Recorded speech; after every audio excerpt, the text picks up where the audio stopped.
অহংকার জিনিস আমি পছন্দ তো হ্যান্ডসাম না, হ্যান্ডসাম মনে হয় তোমাদের হ্যান্ডসাম না, ফিটিং নাই কিছু না, কিন্তু সেটা অভিনয় ট্যালেন্ট। সো হে গাইজ, আসসালামু আলাইকুম। কেমন আছো তোমরা? আশা করি তোমরা খুবই ভালো। সো ফাইনালি আজকে আমি চলে এসেছি পল্লীগ্রাম টিভি মেন অফিসে চলে এসেছি। সবাই সোশ্যাল মিডিয়াতে যারা এসেছিলো এই কিছুদিন আগে অডিশান হলো, তো কিছু কিছু ছেলে যারা সিলেক্ট হয়নি তারা মানে পল্লীগ্রাম টিভির নামে উল্টোপাল্টা ফেসবুক ইউটিউবে আপলোড দিচ্ছে, বলছে কিনা যে তারা কাছের লোককে সিলেক্ট করে, দূরের লোককে সিলেক্ট করে না, যোগ্য মানে সে বলছে যে আমি যোগ্যতা, আমার যোগ্যতা আছে, পুরো কনফিডেন্সের সাথে বলছে যে আমার যোগ্যতা আছে, তারপরেও তাকে সিলেক্ট করা হচ্ছে না। সেই বিষয়টা নিয়ে আজকে আমরা দাদার কাছে এসেছি, কথা বলবো যে আসলে সত্যটা কী, ঘটনাটা কী, এটা আমরা জানবো। দাদা কী বলবো? বলতে গেলে এটা ভাবছেন যে আমরা কাছের লোক এলেও আমার অডিশন রাখার দরকার, কাছের লোকগুলো খোঁজ দিতে নিয়ে আমরা অডিশনটা রাখতে পারি। এখানে যারা বলছে তাদের মুখের কথা, তার মুখে তো আমি কাউকে মানা করতে পারছি না, যেটা বলবে চলবে। যা যেটা বলছে সব কিছু লাগে বলছে এটা ছবি মারা গেছে, একটা কথা হয়েছিল না, ছবি মারা গেছে, আমাকে কাটছে মানুষজন, হাজার হাজার লোক এসে আমাদের দেখা করতে, ভাই ছবি গেছে, ছবি কিচ্ছু আছে ভাই, তোরা বললাম না। তারপর আমার পুরো একটা ভিডিও পোস্ট করলাম, মানুষ তো বিভ্রান্ত পড়ে যাচ্ছে। আবার সেই ছবিটা পাশে একটা দাঁড়িয়ে একটা ভিডিও করে দেখা লাগছে যে ছবি মরে ভাই আপনারা ঢুক করে। এই যে সোশ্যাল মিডিয়ায় মানুষ পানি কিছু কথা বলে। আর প্রথম কথা হচ্ছে আমার এখানে অনেক সিভিল সেট হয়েছে, তো কারোর আশেপাশে নয়, আমাদের গ্রামে একটা ছেলে নয়, সব 60 কিলোমিটার 100 কিলোমিটার 150 কিলোমিটার দূরে। তাদেরকে রুম ভাড়া বন্ধ করতেছে, আমরা না, আমাদের পাশের একটা গ্রামে রুম ভাড়া বন্ধ করতেছে, তারা সেই রুমে এসে আসে।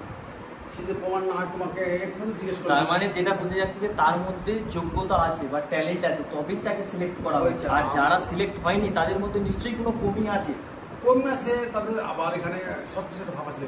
মানুষ যদি অ্যাটিটিউড, এখন আমরা প্রচুর অ্যাটিটিউড দিলে এখানে ভাবলে, হ্যাঁ, তাদের আমরা পছন্দ করি, মানে অহংকার জিনিস আমি পছন্দ করি না। আমার প্রথমত বলে ট্যালেন্ট থাকলেও অহংকারের কাছে সেটা হেরে যায়। হ্যাঁ, আমি অহংকার পছন্দ করি প্রথমত।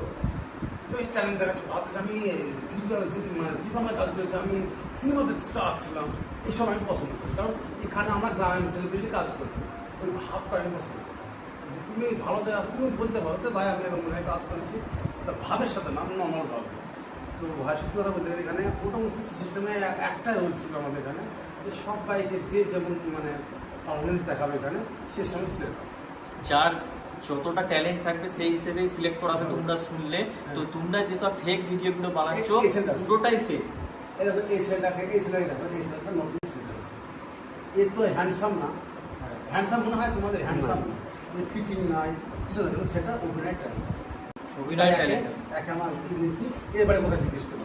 তোমার বাড়ি কোথায়? আমার বাড়ি হচ্ছে এখান থেকে বক্সিপুর, করিমপুরের ওইদিকে অনেক দূর। এখান থেকে কত কিলোমিটার? তাও এখান থেকে তাও 40 কিলোমিটার হবে। আসতে 1-1.5 ঘন্টা লাগে।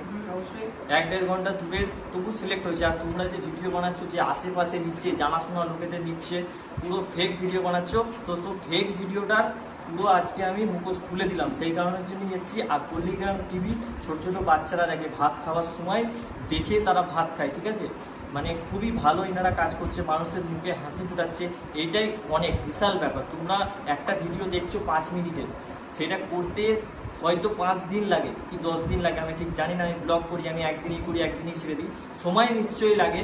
তো ওরা এসেছিল কি আমরা সিলেক্ট হবো বলে, যখন সিলেক্ট হয়নি উল্টো গান গাইছে। নাচতে না জানলে উঠে দোষ দেবে, নাচতে না জানলে উঠে নিতে, নাচতে না পারে তো উঠে দোষ দেবে। তারা সিলেক্ট হয়নি মানে তা আমাদের মানে ব্যাটিং করছে, করতে থাকুক, আমাদের কোনো যায় আসে না। কারণ মানুষ জানে পল্লীগ্রামে সবাইকে সমান চোখে দেখা হয়।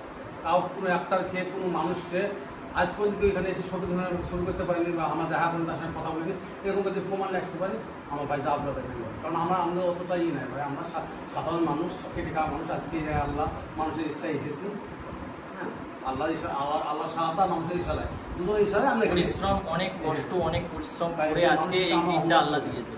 তাই মানুষের সাথে আমরা খারাপ ব্যবহার করিনি, মনে যাবে। সো তোমাদের পর্দাটা আমি ফাস্ট করে দিলাম, কোনটা ফেক আর কোনটা আসল তোমরা জেনে গেলে। আর চলো আবার নেক্সট ভিডিওতে দেখা হচ্ছে।